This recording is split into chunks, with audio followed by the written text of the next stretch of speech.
This is the laptop that you have to put on your wishlist. This is the ASUS ROG Strix G713RM. First of all, we will talk about its design.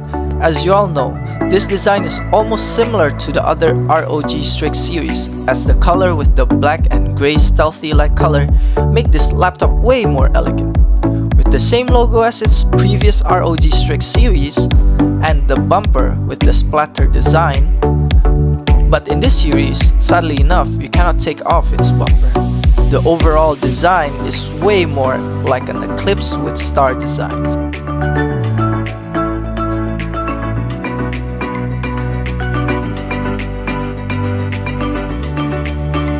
The designs of the hinges, which are on the left and right, is very durable that you can open the laptop with just one hand.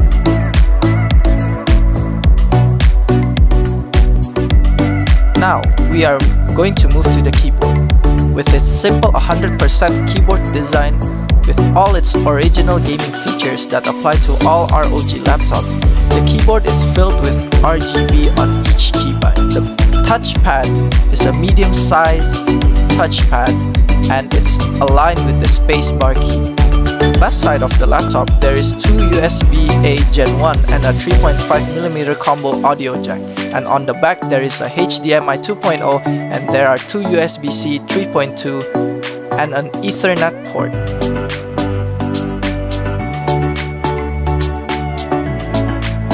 What are the downsides of this version?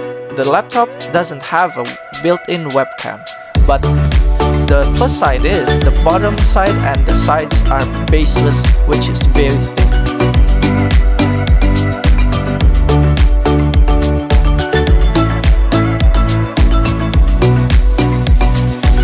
The screen is a 17.3 inch with an IPS panel, a full HD ratio of 19:6, with the color reaching 100% sRGB and 75% Adobe RGB, with a refresh rate of 360Hz and a response time of 3 milliseconds, and also it supports Dolby Vision HDR. The pros are the wide screen and high contrast color, so you would be able to edit videos with high contrast. The cons is that the screen is not yet OLED, although if ASUS used the QHD panel, it would bring the pictures to a better view. The airflow is above and below the hinges.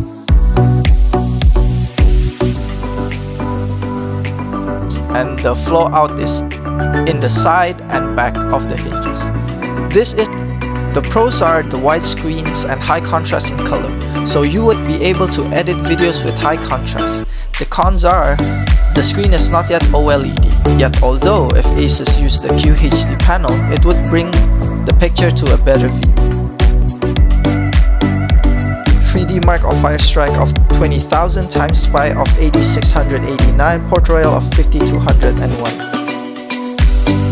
PC Mark 10 6963, Crystal Disk Mark Read 3663 Mbps, Write 3370 Mbps, which is quite low for a Gen 4 system. Now we will be going to the content creating side of the laptop. We got Blender Classroom with 570 seconds and specs with 3D Max with 91 points, Carrera with 51 points, Maya with 315 points, SolidWorks with 193 points. And with using Adobe Render Premiere with the playback of Full HD, it passes with flying colors. But with the 1080p render of 45 seconds, we get 4 seconds, and the other effects like GPU and CPU is 1 second for videos with 15 seconds length.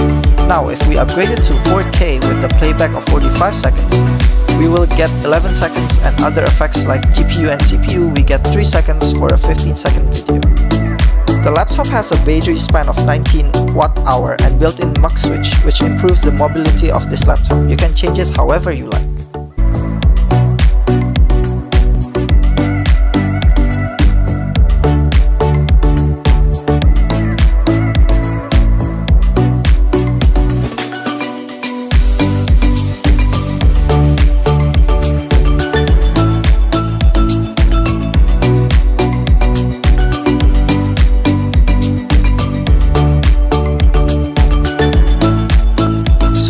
this laptop, we could say it will satisfy you in your gaming or work life, although it has a few minor issues such as not having built-in cameras.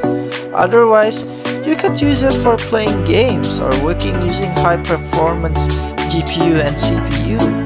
With this new generation of 17-inch display, we could say it has a smaller display based on its predecessor.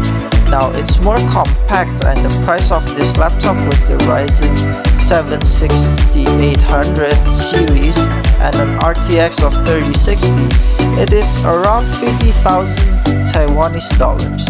So what do you guys think? Is it worth the upgrade for you who is thinking of an upgrade?